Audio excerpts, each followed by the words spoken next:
Okay, little out of the blue conversation here. Because I've been seeing a lot of heat about McLaren and Ricciardo and the treatment of McLaren and Ricciardo's mental health. And I want to say, just before I just say all this, that I think I rated Ricciardo, I think 2021, I thought, because the McLaren car was going to be good. I think I rated him the third best driver. That's right. I thought it was going to be Lewis, Max, and Ricciardo. I thought Ricciardo was actually going to be in the championship fight once again. Well, Anyways, so I think I speak fairly highly of Ricciardo, and I think he is a great driver. Or maybe not as much now. But I've seen seeing a lot of heat that McLaren has treated Ricciardo very poorly, but that they ruined him. That they ruined him in the same sense they ruined Vettel. And I want to just quickly say, look, I don't think it's great to mock that he's upset and that he's not broken, but he's obviously there's obviously a bit of disappointment, especially with the promise that McLaren gave him and that Ricciardo gave McLaren that he would stay there for 2023. But to compare it to the likes of Vettel, who Ferrari just wasted him. Ferrari really wasted a prime Vettel. And I don't know, Ferrari's just known to be, I think they're not the best at treating their drivers, even what they've done with Leclerc. Comparing it to Perez, that gave his all to Force India, Racing Point, and now Aston Martin, but he didn't get into Aston Martin, obviously.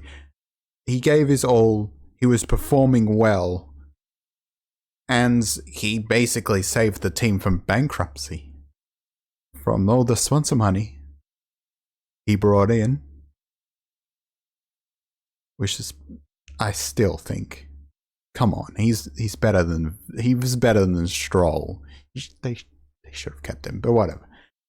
Or even someone like Gasly, Albon, who were promoted to a top team way too early.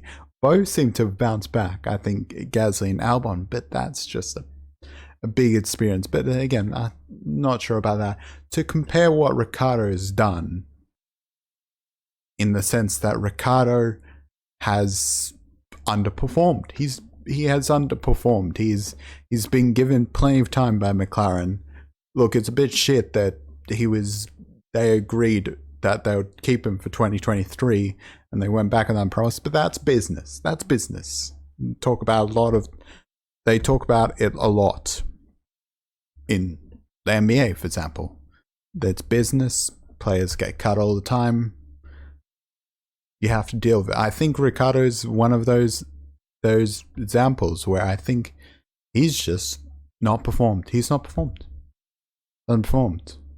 And, well, I mean, one of his weaknesses, I think we've seen full spotlight, is that he can't adapt to a car. And he is probably one of the only, possibly even Gasly, but we've only seen him in two different cars, so we can't really say. He's possibly only one of the drivers on the grid currently who can't adapt to his car. He likes a car in a special way, and that's the kind of car he likes. I think he was able to tame the Renault, but he hasn't obviously been able to tame the McLaren. Okay, truth from the future here. I just want to replace one little thing because I felt like it wasn't that well articulated in my last, portion. So I just thought I'd put this here instead.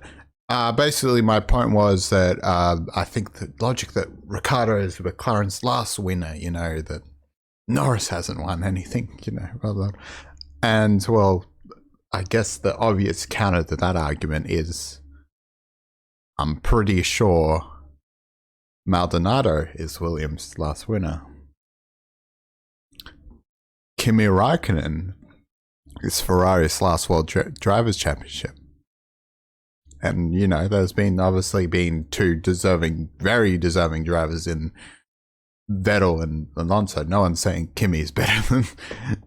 Although I think there is a few people who say Kimi's better, that underrate Kimi. But anyways, usually people say Kimi isn't as good as Alonso and Vettel.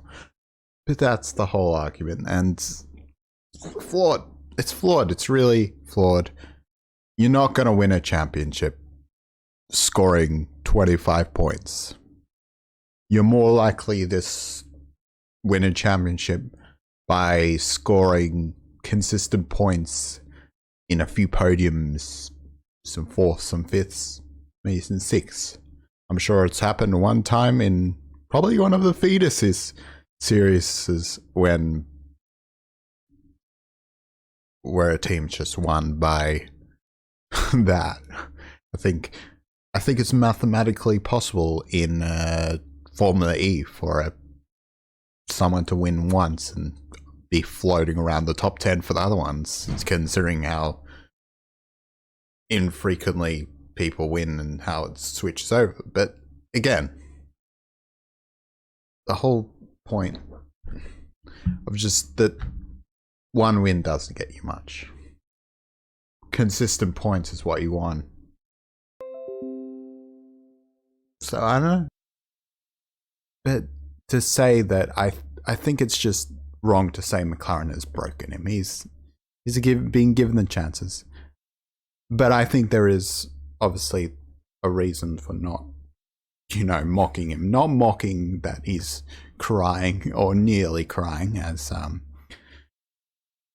Tomo and whatever's podcast said. I can't remember the name of the podcast, but their podcast.